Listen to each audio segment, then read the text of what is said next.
Greetings, comrades, and welcome to the Eastern Border. This is the first release of 2023, and I hope it finds you in good health and, that you've rested a bit, because, time to get the whole STAD story going once again. The New Year's Eve and the whole day of it was quite eventful on the front lines. Again, Russia turned on their mass bombings to the max. A lot of civilians were bombed, and we have reports in Kherson that a 13-year-old boy managed to get under shelling twice in the same day, in the 31st. First, when he was walking home from a market, and then he was wounded. Then he was taken to a hospital, and the hospital was under strike once again. Russia really isn't pulling its punches, and war crimes continue. But there's another strike that happened, and apparently Ukrainian HIMARS missiles, in the early hours of January 1st, struck a vocational school in Makiivka, which is located in the Russian annexed part of the Donetsk region. And, Russian mobilized were quartered in the school, and there's huge amounts of doubt about how many people were actually killed there. The numbers go from about 60 to about 600, but all in all, apparently, the whole building was destroyed, and this is coming from pro-Russian side. The total numbers are, like I said, varied, but I would state that there would be, more or less reasonable sources state that there would be about 200 casualties. That's including wounded. I guess over 100 were killed and more casualties happened. And like I said, this came from pro-Russian side because they were worried because they can't really, disperse their troops. So they're all held in various dorms and schools where they're all stuck together, and they can't really do anything about it, so they're easy targets for the Ukrainian side. That was good news, but again, lots of speculation about this, since, the complete numbers probably won't be known to us.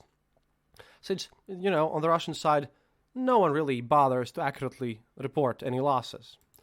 Even Girkin was a bit stunned about all the situation, and everyone on the pro-Russian side seems to be quite dumbfounded about the silly reasoning of the higher-ups to actually concentrate the mobilized there.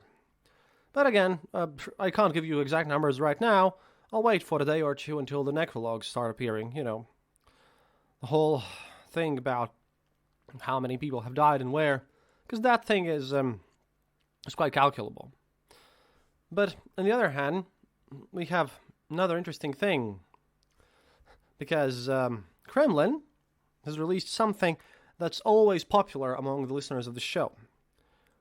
Ladies and gentlemen, comrades, we have another handbook for authorities and pro-Kremlin media on what should they say in end-of-year reports about 2022. So, if, as you probably don't watch pro-Moscow TV or stuff like that, then obviously this will be news to you, but this still continues on. The recommendations range from insisting that Putin prevented an impending NATO attack on Russian territory to claims that the denazification of Ukraine is going well and that the Russian economy is about to start booming. This is interesting. Well, here you go. I have some main points for you.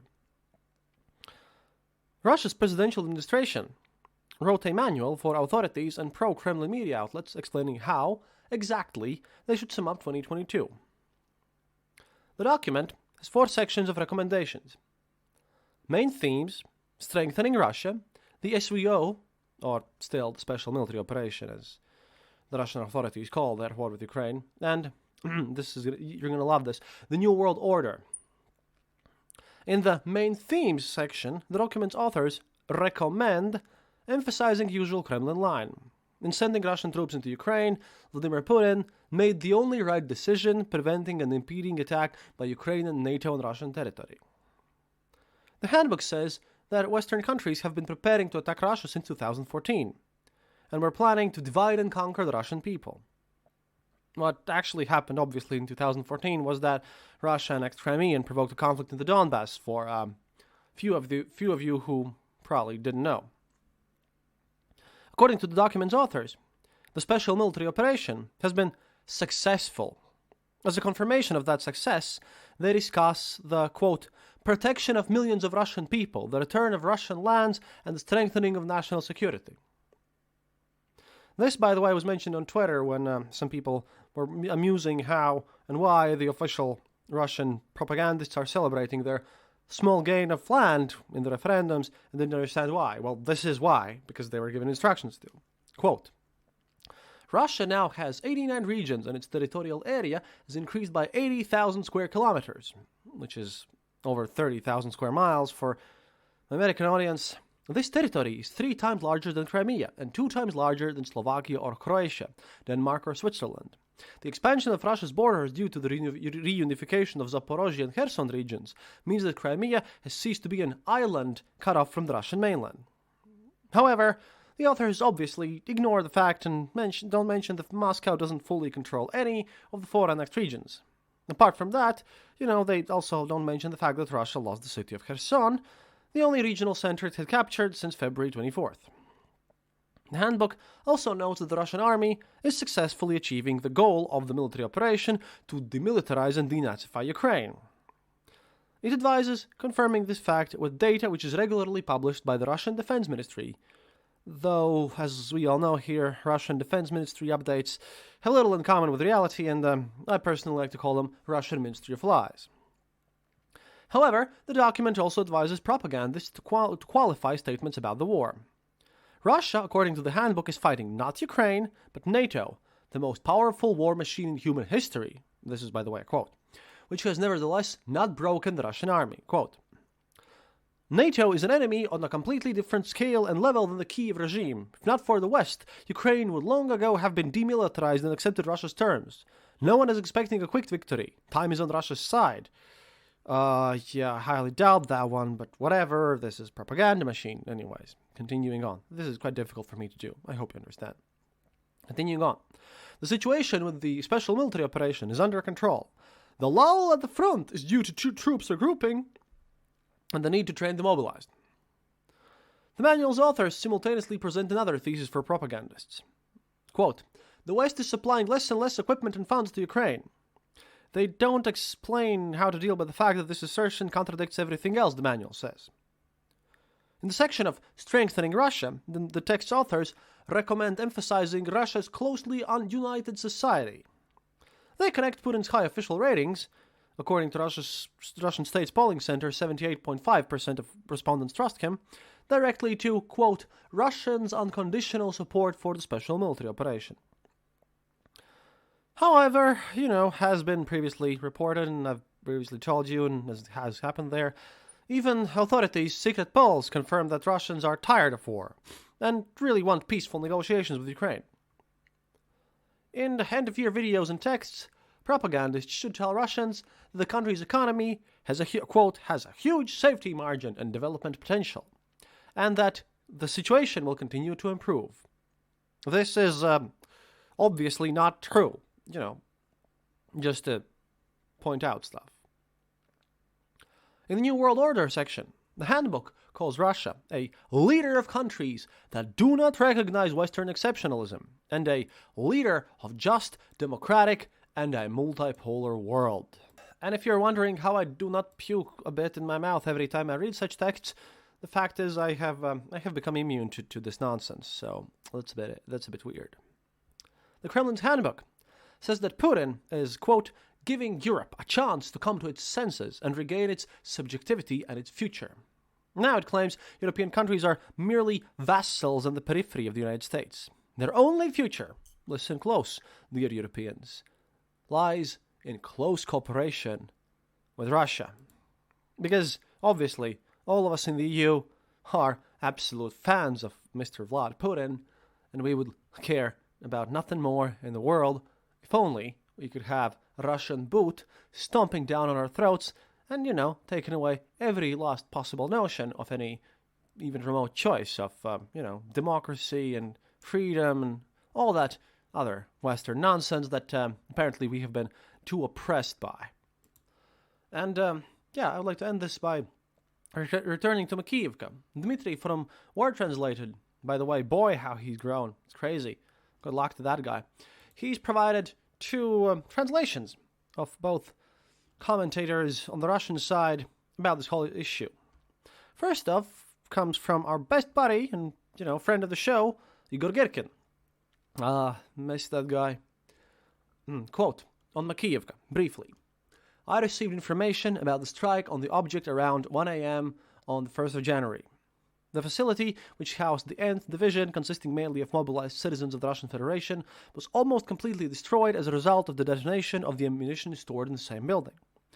Almost all the military equipment that stood right next to the building without the slightest sign of disguise was also destroyed. In terms of the number of victims, there are still no final figures, since many people are listed as missing and remain under the rubble. In any case, the number of dead and wounded goes to many hundreds. Well, he claims that it goes. Approximate numbers of 200s are available, but I will not voice them. And then, of course, he gives out his personal critique of the whole situation. I was warned that this could happen again at any time, since this is not the only such extremely dense deployment of personnel and equipment in the zone of destruction of HIMARS missiles. And, yes, this is not the first such case. Last year, there were also quite a few of them, although as a rule, still with fewer victims. But our generals are untrainable in principle, although they themselves, after the summer of pogroms of caches, prefer to stay away from the location of entrusted troops, outside the radius of destruction of enemy missiles. And then another comment by Pavel Gubarev, an active war participant since 2014 on the Russian side, and he commented of this situation. In the summer, in the Kharkiv front line, our rear base was in Alexandriivka, 25 to 30 kilometers from the contact zone. It was located at the industrial base. Having returned there from combat with 7 wounded, we found that the rear base was shelled with grads, bringing losses of 2 killed and 18 wounded. After the incident, the personnel was settled in the village, and ammo cache was moved. These are the mistakes of spring-summer 2022. We are at war for the 11th month. It's important to settle in small groups. Everyone knows that. The mobilized might not know, but the authorities should know. If you don't punish for this now, it will go on, and we hope it will. Makiivka is a criminal negligence. And here's another story from my wife. Quote, HIMARS were flying every day to hotels with administration officials, journalists, and other stuff. Journalists. Oh boy, I don't call those Russian propagandist journalists. That kind of insults me to the nth degree, but whatever. We're located. In the streets, Ukrainian saboteurs were blowing up officials. Good luck to my buddies, Ukrainian saboteurs. To the requests of employees to occupy private buildings, the administration of Kherson replied, it is not allowed, so that the Ukrainian media couldn't say that we occupy private property. It's difficult to count how many soldiers died there from the stupidities of the authorities. It's hundreds of people. Hundreds. And then he gives condolences to the families and friends of the victims. But, I wouldn't be as nice as he is, since that's a problem that won't change. Nothing's going to get fixed anyways. Nothing's going to change since Russia is solving the completely wrong issues. They're probably going to mobilize once again, and that's going to go totally sideways, just like it did last time. Because, unsurprisingly enough, and Russia doesn't want to speak about this, but a lot of the mobilized have been wasted already. Wasted or refusing to fight, or there's issues with them, or they don't have any equipment. At any rate, the whole first partial mobilization has proven itself to be, unsuccessful, to say the least. Hasn't really changed anything. Just a bit of, sit back and think about how many people actually fled from Russia when this whole thing was announced. More is going to happen if there's going to be another wave of it. And it's still going to continue. It's a little bit weird. Now we hear rumors about, borders being closed on 5th of January, but I heard, and Khodorkovsky even told, that they would be closed on 25th of September, and that really didn't happen. Maybe because they somehow managed. I highly doubt that such luck will, follow them once again. It's going to be difficult. And sadly enough, Putin might decide to just throw bodies at the problem until the problem goes away. But what is he going to do when he runs out of bullets, literally? Use bayonets? Well, people might not like bayonets as much. At any rate, I think that, war didn't end, as was my hopes, this winter. But I do believe that we have possibly seen the breaking point. That is, at least if the West continues its arms supplies to Ukraine, and, well, if we would be lucky enough none of those supplies would increase in quantity and quality since, if Ukraine loses this one, then like Jens Stoltenberg, the General Secretary of NATO, said the price we're going to have to pay later on is going to be much, much higher. So, I'd rather we, in general, as the collective West, take some responsibility and push through. Do some good for the world. And that's about it for today. Thank you for listening. Please, if you like the show, do consider becoming our patron on patreon.com/theeasternborder. Thank you for all my patrons there. If you would like to support the show with a one-time donation, as we are still preparing and working on our next trip. I know it's been laggy and I should be there by now, but plans were shifted about and everything didn't happen as I had predicted. But that's normal in such situations. But yeah, if you'd like to support the show with a one-time donation, then please go to our website, theeasternborder.lv, and click the donate button there. And yeah, of course, we'll continue our work and, well, see this through until it ends. I can't do anything else otherwise. До свидания, товарищи. And please do remember, especially this new year, that happiness is mandatory.